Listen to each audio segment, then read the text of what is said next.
Assalamu alaikum and welcome to the next lecture on the series on British history and I am your instructor Mohammed Kumail. तो अब तक हमने last lecture में queen N के बारे में discuss किया था और मैं ये बात बताता चलूँ कि क्वीन एन का जब रेन ख़त्म होता है 1714 के अंदर, तो यहाँ पे स्टुअर्ट डायनेस्टी ख़त्म हो जाती है। हमने पहले भी पढ़ा था कि स्टुअर्ट डायनेस्टी 1603 से इंग्लैंड की थ्रोन पर आती है और ये 1714 तक रूल करते हैं इंग्लिश की थ्रोन पर। लेकिन इसके बाद जो थ्रोन पास होता है इंग्लैंड का, वो पास होता है हाउस ऑफ हैनोवर पर। तो 1714 के अंदर जो थ्रोन पास हो रहा है वो हाउस ऑफ हैनोवर को हो रहा है और ये डिसाइड कौन कर रहा है? ये आपकी पार्लियामेंट डिसाइड कर रही है। तो इस लेक्चर के अंदर हम क्या पढ़ेंगे कि हम पॉलिसीज़ के बारे में देखेंगे। जो फर्स्ट रूलर जो कि हाउस ऑफ हैनोवर के थे, जॉर्ज द फर्स्ट, जिन्होंने रूल किया था 1714 से 1727 तक, उनकी क्या पॉलिसीज़ थी, उनका जनरली ब्रिटेन की कॉन्स्टिट्यूशनल और पॉलिटिकल हिस्ट्री के अंदर क्या इम्पैक्ट था। और हम देखेंगे कि क्या कौन सी सियासी और आइनी वो कौन सी सिग्निफिकेंस थी कि हाउस ऑफ हैनोवर जब इंग्लैंड की थ्रोन पर आया तो उसकी क्या कॉन्स्टिट्यूशनल और पॉलिटिकल सिग्निफिकेंस थी ब्रिटेन की हिस्ट्री में। तो पास्ट पेपर के अगर हम एनालाइज करें तो पास्ट पेपर में भी इन्हीं दो डायमेंशंस के हवाले से पूछा गया है कि पॉलिटिकल और कॉन्स्टिट्यूशनल सिग्निफिकेंस हैनोविरियन सक्सेशन की। अब आपने ये बात याद रखनी है कि इसमें दो तरह से इसका जवाब हम देंगे।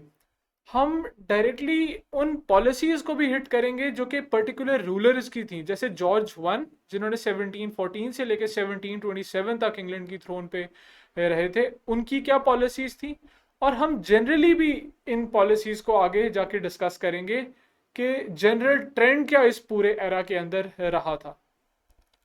और इसमें मेजरली जो हम देखेंगे कि वो पॉलिटिकल और उसकी कॉन्स्टिट्यूशनल सिग्निफिकेंस का एंगल भी देखेंगे, लेकिन कुछ हम इस तरह की चीज़ें भी देखेंगे कि फॉरेन एंड पे क्या डेवलपमेंट्स हो रही थी जिसकी वजह से ब्रिटेन के इंटरनली क्या क्या सिचुएशंस जो थी वो प्रिवेल कर रही थी। तो ये एक वार्नर एंड मार्टिन का कोट है जिसमें वो बताते थे, session of the house of Hanover meant not only the development of cabinet government. मतलब पहली चीज हमें यहाँ से पता लगती है कि इंग्लैंड में किस तरह ग्रेजुअली कैबिनेट गवर्नमेंट डेवलप होने लगी थी। और दूसरी चीज हमें पता लगती है यहाँ से कि predominance of the Whig party. हमने पहले भी पढ़ा था जब स्टुअर्ट्स द एंड रूल कर रहे थे कि 1696 के अंदर, ये हमने लास्ट लेक्चर में, मेरे ख्याल से विलियम वाले लेक्चर में हमने डिस्कस किया था कि 1696 से पहले जॉइंट कैबिनेट्स थी जिसमें विग और टोरी मेंबर्स दोनों इंक्लूडेड थे। लेकिन 1696 के बाद सिर्फ जो किंग ने अपनी कैबिनेट बनाई थी वो प्रीडोमिनेटली विग मेंबर्स पर थी। और इसी तरह से जो है वो कैबिनेट गवर्नमेंट इंग्लैंड में उस चीज़ का आगाज होता है। अब कैबिनेट गवर्नमेंट क्या होती है? जिसमें आपके पास एक सेंट्रल अथॉरिटी होती है जिसे आप प्राइम मिनिस्टर कहते हैं, या फिर प्रेसिडेंशियल सिस्टम में वो प्रेसिडेंट भी हो जाते हैं, और उसके मिनिस्टर्स होते हैं जो पोर्टफोलियोज होल्ड करते हैं। अब उन पोर्टफोलियोज की जिम्मेदारियां होती हैं गवर्नेंस से रिलेटेड, आइनी कानूनी मामलात से रिलेटेड, लॉ एंड ऑर्डर से रिलेटेड। सो इन जनरली पूरी एडमिनिस्ट्रेशन से रिलेटेड उनकी जिम्मेदारियां होती हैं। और अल्टीमेटली वो लोग कौन थे जो इन पार्टी के मेंबर से आ रहे थे? वो आपके लोगों को अकाउंटेबल थे, क्योंकि वो उन लोगों के वोट से मुंतखब होकर आ रहे थे। लेकिन यहाँ मैं एक बात बताता चलूँ कि जो उस वक्त ब्रिटेन में फ्रेंचाइज, या फिर फ्रेंचाइज का मतलब ये होता है कि कौन लोग वोट कर सकते हैं पार्लियामेंट में के मेंबर्स को इलेक्ट करने के लिए, वो बहुत लिमिटेड थी। और उसकी क्वालिफिकेशन का मयार ये था कि जो लोग एक सर्टेन अमाउंट की प्रॉपर्टी होल्ड करते हैं, हम आगे जाके एक्ट, जब हम 1832 का रिफॉर्म एक्ट देखेंगे तो हम इस चीज़ को डिटेल में डिस्कस करेंगे। लेकिन सिर्फ फिलहाल आपको बताने का ये मकसद है कि उस वक्त जो थी ग्रेजुअली किस तरह डेमोक्रेसी की एवोल्यूशन जो है वो इंग्लैंड में हुई थी। तो अब सबसे पहली बात कि हैनोविरियन सक्सेशन को डिसाइड किसने किया था, वो था आपका act of settlement. Act of settlement pass किसने किया था? आपकी पार्लियामेंट ने। और एक्ट ऑफ सेटलमेंट ने यह कहा था कि क्वीन एन के बाद जो प्रिंसेस सोफिया हैं उन्हें जो थ्रोन पास होगा। लेकिन प्रिंसेस सोफिया की जो है वो डेथ हो गई 1714 से पहले ही। तो जो थ्रोन पास हुआ वो उनके बेटे जॉर्ज द फर्स्ट को हुआ। और ये बात हम पहले भी डिस्कस कर चुके हैं कि इसे हैनोवर क्यों कहते हैं, क्योंकि बेसिकली ये जो फैमिली थी प्रिंसेस सोफिया की, ये एक छोटी सी स्टेट है जर्मनी, जो मॉडर्न डे जर्मनी है उसके अंदर, जिसका नाम है हैनोवर। ये वहां से ताल्लुक रखते थे।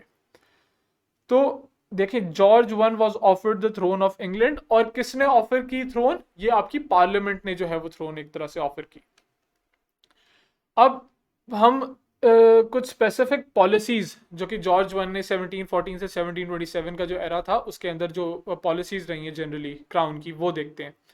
यहाँ पे मैं एक बात बताता चलूं कि जॉर्ज द फर्स्ट और जॉर्ज द सेकंड का जो रूल था उसमें पार्लियामेंट को और कैबिनेट को बहुत ही आज़ादी से काम करने की इजाज़त दी गई थी। क्राउन की इतनी ज़्यादा इंटरफेरेंस नहीं थी एडमिनिस्ट्रेशन के अंदर। उसकी वजह यह है कि जो इंग्लिश लैंग्वेज, इंग्लिश कस्टम्स या जो इंग्लिश ट्रेडिशंस थी, क्योंकि ये house of Hanover basically bye origin ये जो था वो जर्मन था, तो इन्हें उन चीज़ों का इस तरह से अंदाज़ा नहीं था। तो इन्होंने की जो इनका पूरा मखसूस फोकस था वो ज़्यादातर अपना स्टेबिलिटी पे था, इंटरनल स्टेबिलिटी, और क्राउन की जो पावर थी उसको एक तरह से बस मेंटेन करना। इन्होंने ज़्यादा एडमिनिस्ट्रेटिव मामलात में इतना ज़्यादा इंटरफेयर नहीं किया। जैसा कि हम पहले देखते आए हैं कि किस तरह स्टुअर्ट डायनेस्टी के अंदर पार्लियामेंट और किंग के दरमियान टैक्सेशन को लेके, पॉलिटिकल मैटर्स को लेके एक हमेशा से टसल एक चलती आ रही थी। लेकिन वो टसल यहाँ पे हमें नज़र नहीं आती। लेकिन यहाँ पे हमें एक ट्रेंड ज़रूर नज़र आता है कि जो इनिशियल जो हैनोवर रूलर्स थे, specially George one, George and George the second, उन्होंने जो है टोरी पार्टी को था उनकी तरफ से एक तरह से परसिक्यूशन का उनका एक एटीट्यूड था।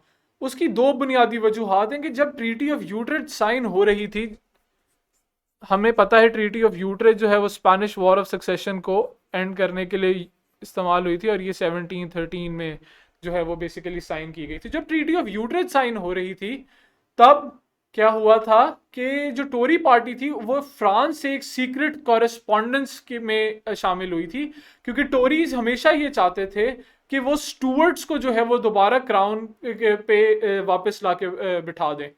लेकिन जो कि जनरल ब्रिटेन में एक ट्रेंड था या फिर विग पार्टी थी, वो इसके खिलाफ थी। और ये स्प्लिट कब डेवलप हुआ था हम पहले पढ़ चुके हैं। ये 1679 का जब एक्सक्लूजन बिल पास हो रहा था, तो ये ट्रेंड तब डेवलप हुआ था कि जब विग से वो जो स्टुअर्ट डायनेस्टी थी उसको एक्सक्लूड करना चाहते थे, जबकि जो टोरीज थे वो उसको सपोर्ट कर रहे थे 1679 के एक्सक्लूजन बिल को। तो टोरीज का इस पॉइंट पे एटीट्यूड हिस्ट्री के अंदर वो बड़ा प्रो स्टुअर्ट था, जिसकी वजह से जब विग्स ने उनकी परसिक्यूशन स्टार्ट की, जब विग्स ने उनके खिलाफ एक तरह से कानून को इस्तेमाल किया या उनकी परसिक्यूशन लॉफुल तरीके से करना चाहिए, तो वहां पे क्राउन ने विग्स को सपोर्ट किया। तो पहली पॉलिसी तो यहाँ पे हमें ये जॉर्ज द फर्स्ट की नजर आती है। Secondly, support for Whig ascendancy. अब ये जो टर्म है विग असेंडेंसी, इसकी बड़ी हिस्ट्री में स्पेसिफिक कॉनोटेशन है कि जब हाउस ऑफ हैनोवर रूल करने के लिए आता है 1714 के अंदर, तो ये रूल विग पार्टी के लिए भी बड़ा अच्छा साबित होता है, और विग पार्टी अल्टीमेटली जाके ऑलमोस्ट 1760 तक रूल करती है। इसकी डिटेल हम नेक्स्ट लेक्चर में पढ़ेंगे। लेकिन विग एसेंडेंसी या पीरियड ऑफ विग ओलिगार्की जो है वो इसको ब्रिटिश हिस्ट्री में हम कहते हैं, क्योंकि यहाँ पे क्राउन की इतनी ज्यादा इंटरफेरेंस नहीं थी, और विग पार्टी जो है वो मुसलसल अपने हिसाब से जो है वो एक तरह से जो है वो रूल करना चाह रही थी। The rise of Whigs was made easy because George I did not know the English language and was not conversant in English traditions. Generally जब आपको लैंग्वेज ही एक तरह से एक मुल्क की नहीं आती, तो आप एडमिनिस्ट्रेशन में उस तरह से पार्ट भी नहीं ले पाते। और crush of the Jacobite revolt, हमने देखा था Jacobite revolt was a specific revolt that was concentrated in Scotland. तो Jacobites was a clan in Scotland that were supporters of the Stuart dynasty, and they didn't want the House of Hanover to regain the English throne. That is why in 1715 they rose in revolt. But what was the result, ultimately what was the result of this revolt was that it was successfully crushed by the Whig party. So the 1688 revolution, often called the Glorious Revolution of 1688, ended the reign of James II and the Catholic line of Stuart dynasty. However, the Jacobites refused to accept this settlement. But what was the result is that the Whig party, in consultation with George I, was successful in crushing this revolt. और इस revolt के बाद क्या होता है, stability मजीद आती है आपके पास. इन स्कॉटलैंड ये अर्ल ऑफ मार जो है वो बेसिकली जेकोबाइट्स का लीडर है जिसने इस राइजिंग को सपोर्ट किया था, लेकिन अल्टीमेटली इसने कोई इतना ज़्यादा स्टेटस को चेंज नहीं हमारे सामने किया था. और जो स्कॉटलैंड में जो 1707 का एक्ट ऑफ यूनियन था, उसके बाद एक तरह से स्टेबिलिटी और एक तरह से दोनों इंग्लैंड और स्कॉटलैंड का एक तरह से आपस में हमें मर्जर ही नज़र आता है और एक तरह से यूनियन ही नज़र आता है डिफरेंट इश्यूज़ पर. राइट एक्ट पास हुआ इसी अरसे के अंदर कि जिसमें इफ़ 12 और more people unlawfully assemble to a place और then the government would be right in dispersing those people, या फिर अगर डिसोबे किसी ने इस ऑर्डर को किया. तो अगर हम पाकिस्तान में देखें तो हमें सीआरपीसी के सेक्शन 144 में इस चीज़ की कॉनोटेशन नज़र आती है कि किस तरह अगर सेक्शन 144 नाफिज हो जाए तो आप एक चंद अमाउंट ज़्यादा लोग एक जगह पे असेंबल नहीं हो सकते, डबल सवारी पाबंदी लग जाती है. मकसद क्या होता है इन तमाम तर चीज़ों का कि स्टेबिलिटी आए, कोई भी जो है वो रियासत की जो हुक्मरानी है उस चीज़ को चैलेंज ना कर सके. अब यहाँ पे ये एक बड़ी इंपॉर्टेंट चीज़ है, यहाँ पे सेप्टेनियल एक्ट भी पास होता है जिससे पार्लियामेंट्री ड्यूरेशन 3 साल से 7 साल बढ़ा दिया जाता है. जब एक गवर्नमेंट को पता होगा कि 7 साल तक उन्हें कोई हटा नहीं सकता तो उसका फ़ायदा क्या होगा कि पॉलिसीज़ जो हैं वो लॉन्ग टर्म होंगी, गवर्नमेंट अपने आप को स्टेबल महसूस करेगी और वो उन एरियाज़ में भी रिफॉर्म जाके कर सकती है जो कि ट्रेडिशनली गवर्नमेंट जाना नहीं चाहती जब उनका टेन्योर छोटा होता है. क्योंकि कोई भी गवर्नमेंट अपने पॉपुलस जो होता है, जो कि अवाम जो उसको इलेक्ट करके भेजती है, उसको एक तरह से नाराज नहीं करना चाहती. तो पार्लियामेंट्री स्टेबिलिटी का मजीद जो है वो जो सेप्टेनियल एक्ट है इसके ज़रिए इंक्रीज़ किया गया. लेकिन हम बाद में जाके आगे हम डिफरेंट एक्ट्स जब पढ़ेंगे तो हम देखेंगे 1911 में जब रिफॉर्म एक्ट फिर पास होता है तो पार्लियामेंट्री ड्यूरेशन को मजीद 7 साल से कम करके 5 साल पर ले आया जाता है. फॉरेन पॉलिसी में एक तरह से है कि the foreign policy of George the First was greatly influenced by the love of Hanover. Internally जो है जॉर्ज फर्स्ट ने या फिर जॉर्ज द सेकंड ने भी इतनी ज़्यादा इंटरफेरेंस नहीं की थी इंग्लैंड के मामलात के अंदर, लेकिन फॉरेन अफेयर्स में जब भी जिस हनोवर से क्योंकि उनका ताल्लुक था, जब भी जो हनोवर की स्टेबिलिटी या उसकी जो बॉर्डर्स थे उसको कोई थ्रेट होता था तो जो रूलर्स थे वो जो हाउस ऑफ हनोवर के थे वो इंटरवीन करते थे. तो George one entered into an alliance with Holland and France to ensure that King of Spain would not claim the French throne on the death of Louis XV. Louis XV जो था वो French ruler था उस time पे. तो इन्होंने Holland और France के साथ ये अलायंस किया ताकि जब थ्रोन खाली होती है लुइस 15 से तो स्पेन उस जो है वो थ्रोन को जो है वो उस पर कब्जा ना कर ले. अब आपने ये ट्रेंड थ्रू आउट देखना है कि हम देखेंगे कि ब्रिटेन की हमेशा कोई इंपीरियलिस्टिक कोशिश यूरोप की हद तक तो नहीं थी, यहाँ पे तो सब कॉन्टिनेंट में तो थी उनका अपना इंपीरियलिज्म, लेकिन यूरोप की हद तक नहीं थी. यूरोप की हद तक वो यही चाहते थे कि किस तरह एक स्टेबिलिटी जो है वो एक तरह से प्रिजर्व की जाए. एंड दिस अलायंस, ये अलायंस ऑल्सो फ्रूटफुल था कि फ्रांस ने हनोवियन सक्सेशन जो है उसको रिकग्नाइज किया. इस सक्सेशन की इसकी वजह से प्रीवियसली हम देखते आए हैं कि जो फ्रेंच थे वो चाहते थे कि कैथोलिक स्टूवर्ड्स जो हैं उन्हें दोबारा इंग्लैंड की थ्रोन पर लाके बैठा दिया जाए. ये एक और अलायंस जो है वो 1725 के अंदर हुआ जिसमें स्पेन, ऑस्ट्रिया, स्पेन का अगर आप मैप देखें that is towards the south of Europe और ऑस्ट्रिया बिल्कुल आपको सेंट्रल यूरोप में नजर आता है. और इंग्लैंड, फ्रांस और प्रूशिया. इंग्लैंड तो बेसिकली जो है वो इंग्लिश चैनल के ऑपोजिट है अगर हम ज्योग्राफी देखें, लेकिन मतलब मेनलैंड यूरोप से थोड़ा सा कट ऑफ है इंग्लैंड, लेकिन फ्रांस और प्रूशिया जो है ये बिल्कुल एडजेसेंट है. तो इसमें क्या हुआ कि ऑस्ट्रिया ने प्लेज किया कि वो स्टुअर्ट डायनेस्टी को हेल्प करेगी इंग्लिश थ्रोन रीगेन करने में. और स्पेन के साथ उन्होंने ये प्रॉमिस किया कि जिब्राल्टर को वो वापस जो है वो जो है, क्योंकि जिब्राल्टर ट्रीटी ऑफ यूट्रेच के बाद इंग्लैंड के पास चला गया था, तो एक म्यूचुअल जो बेनिफिट थे दोनों के वो सामने आते हैं। स्पेन जिब्राल्टर वापस रखना चाहता था, क्योंकि लास्ट लेक्चर में हमने डायग्राम में भी देखा था कि जिब्राल्टर मेडिटेरेनियन सी और अटलांटिक ओशियन के दरमियान एक स्ट्रेटेजिक चौक पॉइंट की हैसियत रखता है, तो सारी ट्रेड उसके थ्रू रेगुलेट होती है। तो एक म्यूचुअल अलायंस इसका था, लेकिन इसके काउंटर में इंग्लैंड ने फ्रांस और प्रूशिया के साथ एक अलायंस भी किया था। तो ये हमने पॉलिसीज देखी कि जॉर्ज वन के रेन में पॉलिसीज क्या मेजरली रही थी। अब हम स्पेसिफिकली जो है वो इसकी देखेंगे कि किस तरह पॉलिटिकल की सियासी और कानूनी हैसियत क्या रही थी। एक जनरल, अभी हमने कुछ स्पेसिफिक्स पे देखा, अब हम एक जनरल ट्रेंड को देखेंगे कि सबसे पहले कि it gave a death blow to the divine right theory, जो कि कैथोलिक स्टूअर्ट्स जिन्हें सपोर्ट करते थे। जब स्टूअर्ट डायनेस्टी खत्म हो रही थी तब 57 क्लेमेंट्स तब भी थे थ्रोन पर, लेकिन एक्ट ऑफ सेटलमेंट ने डिसाइड किया कि थ्रोन हाउस ऑफ हेनोवर को पास करेगा इंग्लैंड का। तो डिवाइन राइट थ्योरी खत्म हुई, पार्लियामेंट्री सुप्रीमेसी जो है उसने यहां से जन्म लिया।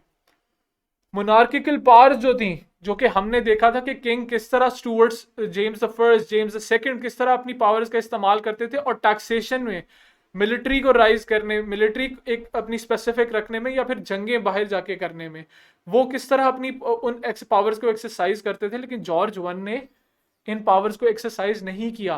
पार्लियामेंट को उसने नहीं फोर्स किया कि एक्सेसिव टैक्सेशन लगाई जाए, या फिर पार्लियामेंट को नहीं फोर्स किया कि जुडिशियल या फिर एग्जेक्टिव मामलात में जो है वो इंटरफेयर किया जाए। तो मोनार्की का जो रेलम था जिसमें वो ऑपरेट करती थी वो बड़ा लिमिटेड हुआ यहाँ पे आके। Establishment of party government, wigs को जो है कैबिनेट मेंबर्स जो विग्स की थी वो आसानी से रूल कर रहे थे, टोरीज उसमें नहीं शामिल थे। तो पार्टी गवर्नमेंट विग पार्टी की यहाँ पे हमें स्ट्रांग होती हुई नजर आती है। और पार्लियामेंट्री टेन्योर जो हमने देखा है सेप्टेनियल एक्ट में 3 से 7 साल कर दिया गया। और बड़ी इंपॉर्टेंट बात, decline in the importance of church. Previously जो था वो जो चर्च था वो टोरी पार्टी का एक तरह से बुलवार कंसिडर किया जाता था, क्योंकि जो क्राउन था वो टोरी पार्टी को सिंपैथेटिक था और उन्हीं के लोगों को अपॉइंट करता था। लेकिन हुआ क्या कि एक तरह से इसमें दो बातें आती हैं कि एक तरह से तो जनरली इनलाइटनमेंट जो थी, स्पेलिंग अगर गलत हो तो माजरत, लेकिन एक तरह से दो यहाँ पे चीजें वो शामिल थी कि इनलाइटनमेंट की वजह से रिलीजन या फिर चर्च का इन्फ्लुएंस ग्रेजुअली जो है वो कम हो रहा था। और दूसरी बात जो थी वो कि जब मोनार्की ने, जब हाउस ऑफ हेनोवर ने, या फिर टुवर्ड्स द एंड जो विलियम मैरी या फिर क्वीन एन ने जब थ्रोन रिगेन की, तो उन्होंने वेग पार्टी को सपोर्ट किया। नेचुरली वो पेट्रनेज जो चर्च की थी वो वेग पार्टी की तरफ शिफ्ट हो गई, और वेग मेंबर्स जो हैं वो जाके चर्च की पोजीशंस पर अपॉइंट होने लगे। तो जो एक चर्च जो कि स्टेटस को हिस्टोरिकली सपोर्ट करता आया है, या फिर टोरी पार्टी का एक तरह से, जो कि टोरी पार्टी कन्वेंशनली जो है वो एक स्टेटस को की पार्टी समझी जाती थी, उसको जो है वो ग्रेजुअली वो चीज कम हुई। यहाँ पे creation of the office of prime minister Robert Walpole, जिन्हें फर्स्ट पीएम भी रिगार्ड किया जाता है इंग्लैंड की, ब्रिटिश की हिस्ट्री में, और इन्होंने 1721, अच्छा ये लिखा 1721 से 1742 तक जो है वो रेन की थी, और ये वेग पार्टी के जो थे मेंबर थे। तो प्राइम मिनिस्टर का ऑफिस जो है सबसे पहले विग रूल के अंदर कायम हुआ, हाउस ऑफ हेनोवर के अंदर कायम हुआ। आपने ट्रेंड जनरली देखना है कि किस तरह मोनार्की से ग्रेजुअली हम शिफ्ट कर रहे हैं एक कॉन्स्टिट्यूशनल मोनार्की की तरफ, या एक कह ले एक सेमी या एक क्वासी डेमोक्रेसी की तरफ। फर्दर हम देखेंगे कि डेमोक्रेटिक मेयर्स जो फ्रेंचाइज को एक्सपैंड करने थे कि वो क्या हुए। कैबिनेट गवर्नमेंट और ministerial responsibility, cabinet government king का इतना ज्यादा इन्फ्लुएंस नहीं था, और मिनिस्टेरियल रिस्पॉन्सिबिलिटी के मिनिस्टर्स को पोर्टफोलियोज दिए गए, और वो अपने पोर्टफोलियोज के हवाले से पार्लियामेंट को आंसरेबल थे। जेकोबाइट रिवॉल्ट सप्रेस हुआ तो स्कॉटलैंड में मजीद स्टेबिलिटी आई, स्कॉटलैंड में मजीद स्टेबिलिटी आई तो इंग्लैंड के अंदर इंटरनली मजीद स्टेबिलिटी आई। और इंग्लैंड की foreign policy which was also guided by the love of Hanover, also balance of power का एंगल भी यहां पर है। यहां पे एक तरह से स्टुअर्ट डायनेस्टी भी शामिल है, क्योंकि स्टुअर्ट डायनेस्टी ने बाद में फॉरेन पावर से जाके हेल्प ली, जो कि कैथोलिक्स थे, जिसमें स्पेन है, जिसमें फ्रांस भी है एक हद तक, लेकिन वो थोड़ा सा पहले इनिशियली जो है 18th सेंचुरी में हम देखते हैं, तो उन्होंने उनसे जाके मदद मांगी, लेकिन वो अल्टीमेटली जो है वो मदद नहीं आई। ये चंद रेफरेंसेस हैं क्रिटिकल एनालिसिस के लिए, जिसमें आप देख सकते हैं कि George one and George the policy of Britain at home and abroad was guided by the necessity to maintain the house of Hanover on the throne, कि इंग्लैंड ने हमेशा कोशिश की कि जब पार्लियामेंट ने फैसला किया है तो उनकी फॉरेन पॉलिसी में भी वो एक तरह से उस फैसले को इम्प्लीमेंट करें। और ये एक कोटेशन है कि इन्फ्लुएंस जो कि चर्च का ग्रेजुअली डिक्लाइन हुआ था।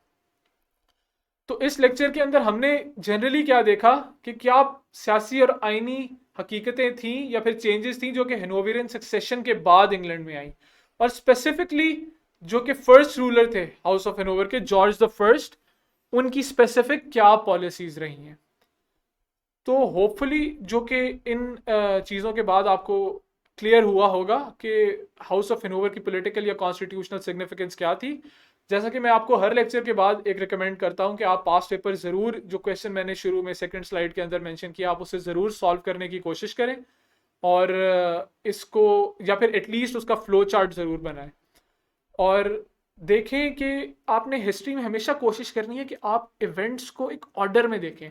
मैं सवाल ज़रूर मेंशन करते हैं कि कोशिश करता हूँ हर स्लाइड के शुरू में, लेकिन आपने वो ऑर्डर या फिर वो चेन ऑफ इवेंट्स जो हैं आपने उन्हें मिस नहीं करना, ताकि आपको ग्रेजुअली, आपको अगर एक सवाल आता है तो आप पेपर में उसके 25-30 साल पहले इवेंट्स भी जो कि उस पर्टिकुलर इवेंट को कॉज कर रहे हैं वो भी बता सके, और उससे आगे 25-30 साल भी आप एग्जामिनर को दिखा सके, ताकि पता हो कि आपकी इसी तरह से पेपर आपका डिस्टिंग्विश करने में जो है वो एक तरह से मदद मिलती है। तो अंटिल नेक्स्ट लेक्चर, अल्लाह हाफिज़।